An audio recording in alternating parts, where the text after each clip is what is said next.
तो आज हम बात करने वाले हैं benefits and drawbacks of virtual machines. ठीक है, तो लेक्चर स्टार्ट करने से पहले मैं ये बताना चाहूँगा कि ये जो है क्या कहते हैं पेपर 3 की प्लेलिस्ट है। इसके अलावा हमारे पास पेपर 3 की अनसॉल्व टॉपिकल बुकलेट भी है जिसमें लेटेस्ट पास्ट पेपर्स हैं और इसमें हम साथ साथ जैसे जैसे पास्ट पेपर्स आते जाते हैं हम अपडेट करते जाते हैं। अभी क्योंकि अक्टूबर नवंबर 2025 के लेटेस्ट पास्ट पेपर्स हो चुके हैं तो उसके पास्ट पेपर्स इसमें हैं। पूरी बुकलेट है पेपर 3 की। इंशाल्लाह हम पेपर 4 की बुकलेट और बाकी ए लेवल्स के पेपर्स की और ओ लेवल्स पेपर्स की बुकलेट को भी इंशाल्लाह जल्दी निकालेंगे। उसके साथ साथ जो है क्या कहते हैं ऑब्जेक्ट ओरिएंटेड प्रोग्रामिंग पेपर 4 का जो टॉपिक है मेन, उसकी पूरी की पूरी प्लेलिस्ट भी मौजूद है, इसको भी आप चेकआउट कर सकते हैं। ठीक हो गया, इसमें मैं इंशाल्लाह कुछ आगे पॉसिबल प्रैक्टिस की वीडियोस भी इसी प्लेलिस्ट में डालूंगा, बट कॉन्सेप्ट्स जितने भी हैं वो इस प्लेलिस्ट में कवर्ड हैं। ये 4 लेक्चर्स हैं। इसके साथ साथ एक और मेन टॉपिक है रिकर्जन का, जिसमें ये मेन 3 वीडियोस हैं जिसमें पेपर 3 पेपर 4 दोनों कवर हो जाते हैं। हम इसके साथ साथ जो है क्या कहते हैं पेपर 3 के जो थ्योरेटिकल पार्ट्स हैं वो और पेपर 4 के जो क्या कहते हैं कोडिंग पार्ट है वो कवर कर लेते हैं। इसके साथ साथ पेपर 4 की कुछ प्रैक्टिस वीडियोस हैं जो मैंने अभी तक पब्लिक नहीं की हुई, मतलब प्लेलिस्ट में ऐड हैं बट प्राइवेट हैं। इनको भी इंशाल्लाह मैं जल्द ही रिलीज़ करूँगा। उसके साथ साथ फाइल हैंडलिंग के जो क्या कहते हैं टॉपिक्स हैं वो भी हम जो है क्या कहते हैं उसको भी पेपर 3 पेपर 4 के जितने भी फाइल हैंडलिंग के लेक्चर्स हैं उनको भी हम इंशाल्लाह जल्द ही अपलोड करेंगे। अब हम कंटिन्यू करते हैं अपने लेक्चर के साथ। तो benefits and drawbacks of virtual machine छोटा सा टॉपिक है, एग्ज़ाम में ये पूछ सकते हैं। ठीक है, तो हम सबसे पहले बात करते हैं कि वर्चुअल मशीन जो होती हैं उनके बेनिफिट्स क्या होते हैं, यानी कि फ़ायदे क्या होते हैं, यानी कि हम वर्चुअल मशीन्स को आखिर इस्तेमाल क्यों करते हैं। तो वर्चुअल मशीन का जो सबसे पहला फ़ायदा है, जो इसका मेन फ़ायदा है जिसलिए इसको यूज़ किया जाता है, उसको हम कहते हैं कंपैटिबिलिटी। ठीक है, कंपैटिबिलिटी। अब कंपैटिबिलिटी से हमारा क्या मतलब है? कंपैटिबिलिटी से हमारा ये मतलब है कि कुछ ऐसे सॉफ्टवेयर्स हो सकते हैं, कुछ ऐसी एप्लीकेशंस हो सकती हैं जो आपके ऑपरेटिंग सिस्टम पर, यानी कि फॉर एग्जांपल अगर आपके पास विंडोज़ है उस पर ना चलती हो और आपने वो चलानी हो, आपने वो इस्तेमाल करनी हो, तो उसके लिए आप अपनी विंडोज़ के ऊपर वर्चुअल मशीन डालोगे। उस वर्चुअल मशीन के अंदर आप लिनक्स या फॉर एग्जांपल मैक ओएस या कोई और ऑपरेटिंग सिस्टम डालोगे, एक ऐसा ऑपरेटिंग सिस्टम डालोगे जिसके ऊपर वो जो सॉफ्टवेयर है जिसको विंडोज़ नहीं चला सकता उसको वो चलाए। यानी कि फॉर एग्जांपल मेरे पास एक सॉफ्टवेयर है जिसका नाम है ए, आपकी विंडोज़ के ऊपर, आपकी जो विंडोज़ है उसके ऊपर ये नहीं चल सकता। तो आप क्या करोगे, अपने कंप्यूटर के ऊपर जिसके ऊपर बेसिकली विंडोज़ पड़ी हुई है उसके ऊपर आप कोई और क्या कहते हैं ऑपरेटिंग सिस्टम डालोगे जैसे कि लिनक्स, उसके ऊपर लेट से ये जो सॉफ्टवेयर ए है ये चलता होगा। तो आप क्या करोगे, आप ए को लिनक्स पर चला लोगे, तो कंपैटिबिलिटी आपके पास आ जाती है, यानी कि वो जो सॉफ्टवेयर है वो अब क्या कहते हैं आप के ऑपरेटिंग सिस्टम के साथ एक तरह कंपेटेबल हो गया है। ठीक है, तो हम इसकी जो एक्सप्लेनेशन है वो कुछ इस तरह करके लिखते हैं जो एग्जाम में आपने इसी तरह लिखनी है। यहाँ तक कि मैंने ये एक्सप्लेनेशन को भी मार्किंग स्कीम से ही पिक किया। वो कहता है कि it is possible to run apps which are not compatible with the host OS, ठीक है, by using guest OS which is compatible with the app, which is compatible with the app। यानी कि guest OS जो है हमारा Linux guest OS है, यानी कि जो हमने ऑपरेटिंग सिस्टम वर्चुअल मशीन के ऊपर डाला हुआ है वो गेस्ट ओएस है, होस्ट हमारा मेन वाला ऑपरेटिंग सिस्टम है। ये सारी बातें मैंने जो है कहते हैं पिछले लेक्चर में वर्चुअल मशीन्स वाले लेक्चर में की हुई हैं।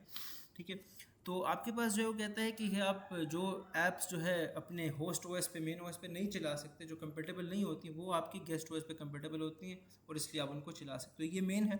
अच्छा, जो है क्या कहते हैं इनके अब इसकी जगह ना एक और पॉइंट भी आप लिख सकते हो, मतलब कंपेटेबिलिटी की बात जहाँ तक है, कंपेटेबिलिटी की पॉइंट में आप एक और ये लिख सकते हो कि कुछ ऐसा क्या कहते हैं सॉफ्टवेयर हो सकता है जो पुराना होगा तो आपके सिस्टम पे नहीं चल सकता, तो आप जो है अपने सिस्टम के ऊपर वर्चुअल मशीन डालो, उसके ऊपर एक और गेस्ट ओएस डालो, उस गेस्ट ओएस के अंदर आप वो पुराना सॉफ्टवेयर चला सकते हो। ठीक हो गया, ऐसा आप कर सकते हो। ये भी इसका एक ऑल्टरनेटिव आंसर होगा कंपेटेबिलिटी वाले पॉइंट का। बेनिफिट्स में 3 मेन पॉइंट्स आते हैं, पहले कंपेटेबिलिटी है, बाकी 2 की हम बात करेंगे अभी। ठीक है। तो नोट्स मैं आपसे शेयर कर दूंगा इंशाल्लाह, डिस्क्रिप्शन में मैं उसका लिंक डाल दूंगा, तो वो आप चेकआउट कर लीजिएगा नोट्स को। बाकी जो मैंने प्लेलिस्ट वगैरह शेयर की थी उनके लिंक्स भी मैं आपको प्लेलिस्ट में ही इंशाल्लाह डाल दूंगा। अच्छा, तो कंपेटेबिलिटी का मेन पॉइंट यही है, ठीक है, जो हमने एग्जाम में लिख कर आना है। कंपेटेबिलिटी के दूसरे पॉइंट की, सॉरी, बेनिफिट्स के दूसरे पॉइंट की अगर हम बात करें तो वो भी बहुत मेन है, और वो है कॉस्ट, यानी कि आपके पैसे बच जाते हैं, ठीक है। अच्छा, ये पॉइंट क्या है, वो ये है कि आप में अगर क्या कहते हैं वर्चुअल मशीन ना होती तो आपको एक और कंप्यूटर ख़रीदना पड़ता, ठीक है, कि एक और कंप्यूटर ख़रीदते तो आपके पैसे ज़्यादा लगते। अब आप एक ही कंप्यूटर के ऊपर ज़्यादा ऑपरेटिंग सिस्टम डाल सकते हो, ठीक हो गया। तो वो कहता है कि now there is no need to buy extra computers, या इसको आप हार्डवेयर भी कह सकते हो, ठीक हो गया, क्योंकि ज़रूरत तो नहीं हम सिर्फ कंप्यूटर की बात करें, हो सकता है हम मोबाइल की बात कर रहे हो, ठीक हो गया, हो सकता है हम किसी और तरह की डिवाइस की बात कर रहे हो, ठीक है। No need to buy extra computer या hardware as multiple virtual machines can be implemented on the same hardware. सही है, मल्टीपल वर्चुअल मशीन्स भी आप कह सकते हो, या आप ये कह सकते हो कि मल्टीपल ऑपरेटिंग सिस्टम्स, ठीक है, कैन बी इम्प्लीमेंटेड या installed on the same computer या ऑन द सेम हार्डवेयर, ठीक हो गया। यानी कि फॉर एग्जांपल पहले ये सीन था कि आपके पास जो है क्या कहते हैं एक कंप्यूटर है, ठीक हो गया, एक कंप्यूटर लेट से आपने $100 का लिया, ठीक है। अब इसके ऊपर मेरे पास क्या डली हुई है, विंडोज़ डली हुई है, ठीक है। अगर मैंने जो है क्या कहते हैं लिनक्स चलाना है, लिनक्स भी एक ऑपरेटिंग सिस्टम का नाम है, तो उसके लिए मुझे एक और कंप्यूटर ख़रीदना पड़ेगा, वो भी $100 के फॉर एग्जांपल। तो ये जो $100 लगे ना, ये मेरी एक्स्ट्रा कॉस्ट थी। अब ये सीन है, अब ये सीन है कि आपके पास एक ही कंप्यूटर है, उसी कंप्यूटर के ऊपर आप विंडोज़ भी चलाओगे, ठीक हो गया, उसी के ऊपर आप लिनक्स भी चलाओगे, उसके ऊपर आप मैक ओएस भी चला लो, ठीक हो गया। तो आपने एक ही कंप्यूटर के ऊपर ज़्यादा से ऑपरेटिंग सिस्टम चला ली, तो आपके पैसे बच गए। तो वो जो $100 आपने पहले लगाए थे अब वो आपको नहीं लगाने पड़ेंगे, आपको सिर्फ $100 में काम हो जाएगा। तो इसमें क्या हुआ, हमारे पैसे भी बच गए, ठीक है। तो कॉस्ट जो है वो दूसरा रीज़न हो गया। अच्छा, तीसरे रीज़न की बात करते हैं। थ्योरेटिकल टॉपिक है बट मतलब समझ आ रहा है, इसमें कोई ऐसी चीज़ नहीं है जो आपने याद करनी है, ठीक है, समझ के आप कर सकते हो। अच्छा, तीसरा जो है मैंने कहा मेन पॉइंट इसका है वो है प्रोटेक्शन। उसको मार्केटिंग स्कीम्स में क्या कहा गया है, उसको प्रोटेक्शन कहा गया। अच्छा, वो इस तरह की बात की गई है कि आपका जो गेस्ट ओएस होता है, सही है, जो आपने ऑपरेटिंग सिस्टम डाला हुआ है अपनी वर्चुअल मशीन के ऊपर, वो जो है ना आपके मेन ऑपरेटिंग सिस्टम को यानी होस्ट कंप्यूटर को या होस्ट ओएस को अफेक्ट नहीं करता, यानी कि आपका होस्ट ओएस प्रोटेक्टेड है, एक तरह सिक्योर है, ठीक है। तो ये एक फ़ायदा होता है, मतलब आप उस पर जिस तरह की मर्ज़ी ऐप्स रन करो, उसमें अगर वायरस भी आ जाता है, सही, आपका जो क्या कहते हैं गेस्ट ओएस है, तो आपके मेन ओएस को अफेक्ट नहीं करेगा। यानी कि मेरा कहने का मतलब ये कि आपके पास मेन ये विंडोज़ है आपकी, ठीक हो गया, आपके पास विंडोज़ है, विंडोज़ में आपने कहीं वर्चुअल मशीन के ऊपर जो है ये वर्चुअल मशीन है उसके ऊपर आपने अपना गेस्ट ओएस डाला भाई, ये जो है ना ये आपका क्या है, गेस्ट ओएस है। अब ये जिस तरह लिनक्स भी हो सकता है, कुछ भी हो सकता है, ठीक है।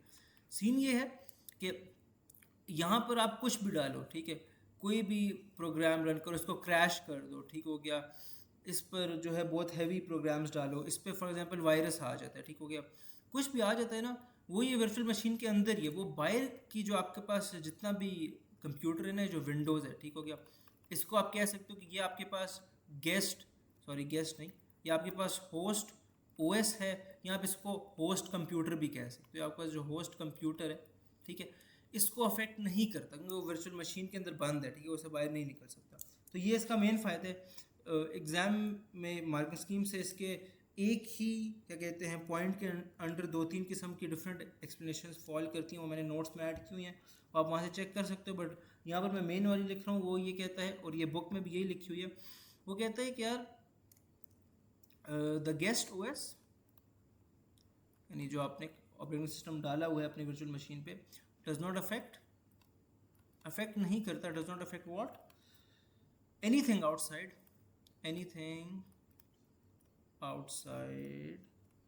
द वर्चुअल मशीन, उसको मैं VM लिख रहा हूँ, ठीक है। कहता है other virtual anything outside the virtual machine comma other virtual machines और द होस्ट कंप्यूटर, यानी कि आपका जो गेस्ट ओएस है वो किसी और चीज़ को अफेक्ट करता ही नहीं है अपनी वर्चुअल मशीन के बाहर, ठीक है, ना ही वो अदर बाकी वर्चुअल मशीन को अफेक्ट करता है, ना ही वो होस्ट कंप्यूटर को अफेक्ट करता है, ठीक है, वो उसी के अंदर रहता है, ठीक हो गया। तो ये आपको एक तरह फ़ायदा देता है। अच्छा, अब जो है क्या कहते हैं, ये हमने बेनिफिट्स की बात कर ली, बहुत सिंपल सी बात है, ठीक है, नोट्स भी मिल जाएंगे इंशाल्लाह। अब ड्रॉबैक्स की बात करते हैं। जिस तरह बेनिफिट्स हमारे पास 3 हैं, ड्रॉबैक्स भी हमारे पास 3 हैं, और उसमें मेन जो है वो जो है क्या कहते हैं, तो बड़ा ही ऑब्वियस है, वो आपको खुद ही समझ आ जाएगा जैसे ही हम उसकी बात करेंगे, ड्रॉबैक्स। अच्छा, ड्रॉबैक्स की बात करें तो सबसे पहला ड्रॉबैक हमारे पास है परफॉर्मेंस का। ड्रॉबैक्स यानी कि डिसएडवांटेजेस, यानी कि नुकसानात क्या होते हैं वर्चुअल मशीन्स को इस्तेमाल करने के। तो उसमें सबसे पहला है परफॉर्मेंस का, ठीक हो गया, कि परफॉर्मेंस जो है क्या कहते हैं कम हो जाती है, गिर जाती है, ठीक है।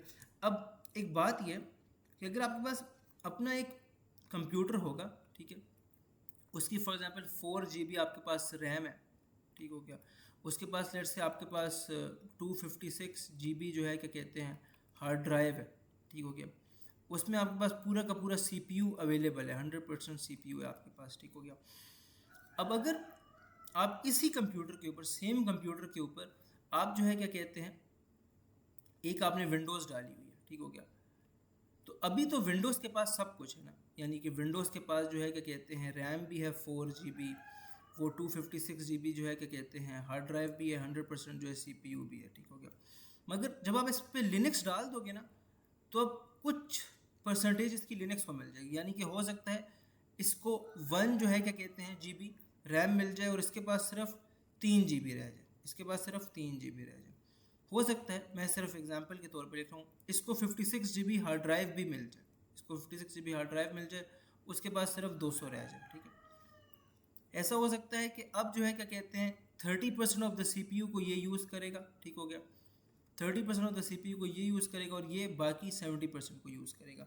तो अल्टीमेटली आपकी जो क्या कहते हैं एक तो मेन जो होस्ट, ये होस्ट OS है, होस्ट OS उसकी परफॉर्मेंस भी कम होगी, क्योंकि उसके पास अब रिसोर्सेज कम अवेलेबल हैं, यानी कि उसके पास जो रैम है, उसके पास जो मेमोरी है, सही है, प्रोग्राम्स को रखने के लिए वो कम है, ठीक हो गया। तो वो कम प्रोग्राम्स को रख सकेगा, ज़्यादा प्रोग्राम खोलने पर वो स्लो हो जाएगा, वो जल्दी स्लो होगा, ठीक हो गया। पहले अगर वो 10 प्रोग्राम्स तेज़ चला सकता था, अब वो 7 या 4 प्रोग्राम्स तेज़ चला सकेगा, कम प्रोग्राम्स तेज़ चला सकेगा, उसका स्टोरेज कम हो जाएगा, उसकी प्रोसेसिंग स्पीड कम हो जाएगी। गेस्ट OS का भी यही सीन होगा। अगर गेस्ट OS की हम बात करें तो उसको फुल पूरा कंप्यूटर का हार्डवेयर तो मिल ही नहीं रहा, उसको तो CPU का 30% मिल रहा है, ठीक हो गया, उसको जो है 1 GB रैम मिल रही है, उसके पास तो रिसोर्सेज इतने नहीं हैं। ऑन दी अदर हैंड अगर आप पूरा का पूरा कंप्यूटर या ख़रीदते हो, ठीक हो गया, न्यू कंप्यूटर आप ख़रीदते हो, वो वाला कंप्यूटर आपके पास है, आप न्यू कंप्यूटर ख़रीदते हो जिस पे आप लिनक्स चलाते हो, इसके ऊपर तो ये सीन है कि इस नए कंप्यूटर के ऊपर जो आपने लिनक्स जो है क्या कहते हैं चला रहे हो, तो इसमें आपके पास फुल रिसोर्सेज अवेलेबल हैं। क्या सीन है, फुल रिसोर्सेज अवेलेबल हैं आपके पास, यानी कि पूरी रैम, पूरा CPU, पूरी की पूरी हार्ड ड्राइव आपके पास अवेलेबल है, तो लिनक्स बहुत स्मूथ चलेगा। But on the other hand अगर आप उसको वर्चुअल मशीन पे चला रहे हो तो आपके पास रिसोर्सेज कम अवेलेबल है, ठीक है। जैसे कि हो सकता है यहाँ पर आपके पास 4 GB रैम है, ठीक है, तो 4 GB अवेलेबल होगी, यहाँ पर 1 GB होगी, तो जाहिर सी बात है परफॉर्मेंस गिरेगी, ठीक हो गया। आपके पास प्रोग्राम जो है ज़्यादा खोलोगे तो स्लो हो जाएगा और जल्दी स्लो होगा, ठीक हो गया। तो पॉइंट अब मैं लिख देता हूँ, पॉइंट कहता है कि the performance of the guest operating system, ठीक हो गया है, the performance of guest OS will not be as good as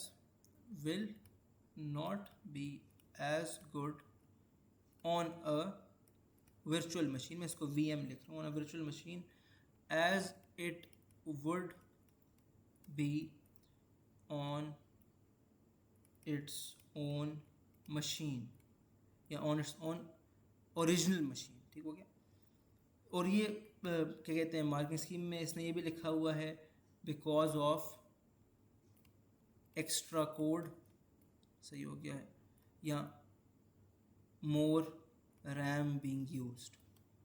अच्छा, तो यहाँ तक जो सारी की सारी बात थी, यहाँ तक तो ये तो मैंने अभी सारी एक्सप्लेन की थी ना कि 1 GB रैम यहाँ पर अवेलेबल है, यहाँ पर 4 GB अवेलेबल है, तो ज़ाहिर बात है 4 GB वाली ज़्यादा अच्छी है, तो वहाँ पर तो 4 GB तो परफॉर्मेंस ज़्यादा होगी, एक पे कम होगी। इसने यहाँ पर बात की है जो नई बात है वो है because of extra code. Extra code का मतलब ये है कि आपके पास जो यहाँ पर लिनक्स इम्प्लीमेंटेड है ना, ये वर्चुअल मशीन के थ्रू इम्प्लीमेंटेड है। वर्चुअल मशीन जब आपके कंप्यूटर के ऊपर पड़ी हुई है तो जाहिर सी बात है वो कंप्यूटर के अंदर पड़ी हुई है, तो उस कंप्यूटर में उसका कोड पड़ा हुआ है, क्योंकि वर्चुअल मशीन एक सॉफ्टवेयर है तो वो कोड के थ्रू इम्प्लीमेंट होगी, तो उसका कोड पड़ा हुआ है। तो जब भी जो है क्या कहते हैं आपके गेस्ट ओएस ने हार्डवेयर से इंटरेक्ट करना है तो वो डायरेक्टली तो नहीं करेगा ना, वो वर्चुअल मशीन से करेगा, वर्चुअल मशीन ओएस से करेगा, मेन ओएस से, होस्ट ओएस पर हार्डवेयर से करेगा। तो क्योंकि एक्स्ट्रा कोड है बीच में जो है क्या कहते हैं वर्चुअल मशीन आई हुई है, ठीक हो गया, उसके सॉफ्टवेयर का कोड है, तो उसकी वजह से उसकी कम्युनिकेशन स्लो हो जाती है। सही है। या आप ये भी कह सकते हो कि आपका जो वर्चुअल मशीन है और आपका जो गेस्ट ओएस है वो भी आपके पास रैम पर ही पड़ा होता है। आपकी जो गेस्ट ओएस आप चला रहे हो लिनक्स, आपके पास जो वर्चुअल मशीन है वो भी कंप्यूटर में मेमोरी में ही पड़ा होगा ना, क्योंकि कंप्यूटर में जो भी चीज़ चल रही होती है वो मेमोरी में ही पड़ी होती है। ठीक है, मेमोरी में पड़ी होती है तो चल रही होती है ना, रैम में पड़ी होती है तो चल रही होती है ना, रैम और मेमोरी एक ही चीज़ होते हैं। तो क्योंकि आप एक्स्ट्रा रैम यूज़ कर रहे हो तो बाकी चीज़ों के लिए रैम कम है, ठीक है, तो परफॉर्मेंस उतनी अच्छी नहीं होगी। ठीक है, तो ये इन्होंने बेसिकली बातें की हुई हैं यहाँ पर। अच्छा, 2 पॉइंट्स की हम और बात करेंगे और ये हमारा लेक्चर ख़त्म हो जाएगा। ठीक हो गया।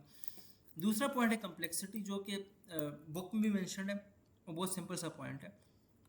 वो ये कहते हैं कि यार कम्प्लेक्सिटी ये है कि जो वर्चुअल मशीन है ना उसको सेटअप करना इतना आसान नहीं है। ठीक हो गया, उसको महंगी भी हो सकती है, सही है, और टाइम कंज्यूमिंग भी हो सकती है और कॉम्प्लेक्स टू मेंटेन है, क्योंकि वर्चुअल मशीन जो है हो सकता है उसके लिए आपको कंप्यूटर एक्सपर्ट्स चाहिए वर्चुअल मशीन इम्प्लीमेंट करने के लिए। ठीक हो गया, उस सॉफ्टवेयर को डालने के लिए, उसको प्रॉपरली जो है क्या कहते हैं आपके कंप्यूटर पे सेटअप करने के लिए आपको कंप्यूटर एक्सपर्ट्स चाहिए। और जाहिर सी बात है कंप्यूटर एक्सपर्ट्स लाओगे तो उनको पैसे दोगे तो महंगा पड़ सकता है। सही है। तो आजकल तो खैर यूट्यूब पे आप देख कर जो है अपने कंप्यूटर में आराम से जो है एक वर्चुअल मशीन डाल सकते हो। बट अगर हम थोड़ा पहले की बात करें जब यूट्यूब वगैरह उस तरह नहीं था, यूट्यूब उस तरह वीडियोस नहीं थी, इतना आसान नहीं था, तो अगर किसी ने सेटअप करनी होती थी, ख़ास कर जो है क्या कहते हैं अगर एक कंपनी ने सेटअप करनी होती थी वर्चुअल मशीन, ठीक हो गया, तो मुश्किल होता था। तो यहाँ पर वो कहता है कि बिल्डिंग, ये भी एग्ज़ाम से पॉइंट लिया कि, और मैं इसका खैर कलर चेंज कर देता हूँ क्योंकि यहाँ पर मैं इस कलर से लिख रहा हूँ। बिल्डिंग कहते हैं building and in house. In house का मतलब है कि आप अपनी बिल्डिंग के अंदर ही सेटअप करते हो। ठीक है, कंपनी अगर अपनी बिल्डिंग के अंदर ही क्या कहते हैं एक वर्चुअल मशीन का सेटअप करना चाहे तो वो इन हाउस करेगी, यानी कि अपनी बिल्डिंग के अंदर ही करेगी। ठीक हो गया है। Building and in house virtual machine, इसको मैं VM लिख देता हूँ। कैन बी एक्सपेंसिव, एक्सपेंसिव हो सकता है क्योंकि आपको कंप्यूटर एक्सपर्ट्स चाहिए हो सकते हैं। टाइम कंज्यूमिंग, ठीक है, टाइम कंज्यूमिंग इस लिहाज से कि आपने जो है क्या कहते हैं सॉफ्टवेयर डालना है, फिर उसको सेटअप करना है, फिर उसको चलाना है, फिर उसको चेक करना है कि काम कर रहा है कि नहीं कर रहा, और अगर आप पूरी बिल्डिंग में कर रहे हो तो उसमें ज़्यादा से ज़्यादा टाइम ज़्यादा लगेगा। एंड कॉम्प्लेक्स टू सेटअप या मेंटेन, ठीक है, ये हमारे पास पॉइंट है दूसरा। अच्छा, इसमें हम ज़्यादा एक्सप्लेनेशन की बात नहीं करेंगे, सिंपल सा पॉइंट है, इसको हम याद भी कर सकते हैं। आखिरी पॉइंट की बात करेंगे फिर इंशाल्लाह लेक्चर को हम ख़त्म करेंगे, which is basically known as hardware या सॉफ्टवेयर इश्यूज। ये जो है क्या कहते हैं हमारा तीसरा पॉइंट है और आखिरी पॉइंट है। ये कहते हैं कि यार जो आपकी वर्चुअल मशीन है ना उस पर सारे के सारे सॉफ्टवेयर जो है क्या कहते हैं इन्यूमुलेट आप नहीं कर सकते, यानी कि सारे के सारे सॉफ्टवेयर ज़रूरी नहीं है कि आप उस पर चला सको।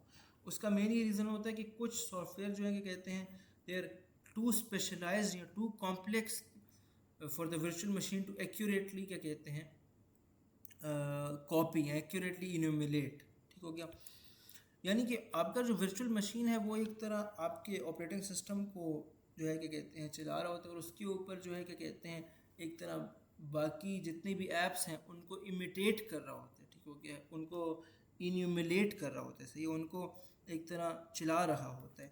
तो कुछ ऐसी ऐप्स होती हैं, ठीक हो गया, अभी मेरे माइंड में उसकी एग्जांपल आ नहीं रही, बट कुछ ऐसी ऐप्स होती हैं जो बहुत ज़्यादा स्पेशलाइज्ड होती हैं। ठीक हो गया है, या बहुत ज़्यादा क्या कहते हैं कम्प्लेक्स होती हैं, तो उनको हमारा वर्चुअल मशीन इतना एक्यूरेटली इन्यूमुलेट नहीं कर सकता, ठीक हो गया, इतना एक्यूरेटली क्या कहते हैं उनको इमिटेट नहीं कर सकता, ठीक हो गया। इन्यूमुलेट का मतलब हमने पिछली क्लास में भी डिस्कस किया था। तो कहते हैं कि सम सॉफ्टवेयर कह देते हैं, some software can't be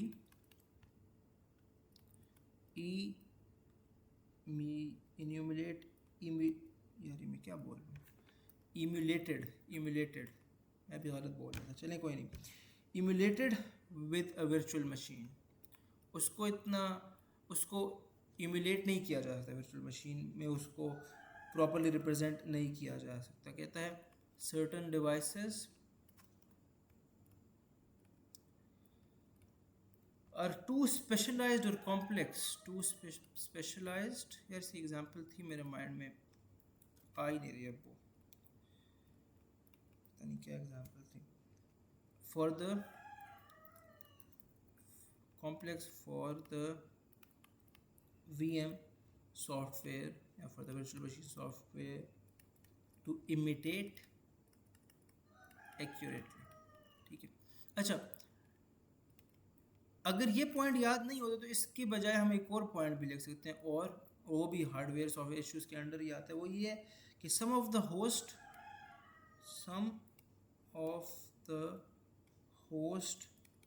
machines, यानी कि आपका होस्ट मशीन या होस्ट कंप्यूटर जो है, machines hardware cannot be accessed, can't be accessed directly by virtual machine। यानी कि जो आपकी वर्चुअल मशीन होती है ना, वो आपके कुछ ऑपरेटिंग सिस्टम सॉरी आपकी जो मशीन है मेन, आपके जो कंप्यूटर है उसके हर हार्डवेयर को डायरेक्टली एक्सेस नहीं कर सकती। फॉर एग्जांपल GPU को डायरेक्टली एक्सेस नहीं कर सकती, ठीक हो गया। तो डायरेक्टली एक्सेस नहीं कर सकती तो उसमें थोड़ा मतलब टाइम का इशू आ सकता है, स्लो हो सकती है, ठीक हो गया। तो ये भी वन ऑफ द इश्यूज़ है, ठीक हो गया। आप ये कह सकते हो कि आपका सारा का सारा हार्डवेयर जो है वो वर्चुअल मशीन उसको डायरेक्टली एक्सेस नहीं कर सकती, उसको जो है क्या कहते हैं या हो सकता है एक्सेस कर ही ना सकती हो, ठीक हो गया। तो इससे टाइम का इशू आ सकता है, परफॉर्मेंस का इशू अल्टीमेटली आ सकता है। तो ये रीज़न है, ठीक है। 3 रीज़न ये हैं ड्रॉबैक्स के, 3 जो है क्या कहते हैं हमारे पास बेनिफिट्स हैं। इसको जो है क्या कहते हैं आप लोग समझ लो, याद कर लो, जिस तरह करना है कर लो। और क्या कहते हैं जो नोट्स हैं वो इंशाल्लाह मैं अटैच कर दूंगा डिस्क्रिप्शन में। बाकी जो है बुकलेट भी एक्सेस करनी होगी, अभी तक नहीं की तो कर लेना। बाकी जो है क्या कहते हैं प्लेलिस्ट और भी अवेलेबल हैं और लेक्चर्स इंशाल्लाह आते रहेंगे guys. Again, thank you so much for watching. Make sure you guys subscribe the channel, like the video, share the video। आप लोगों के अगर दोस्त हैं जिसको आपको लगता है इन वीडियोस की प्लेलिस्ट की बुकलेट्स की ज़रूरत है, make sure to share them. Thank you so much for watching guys.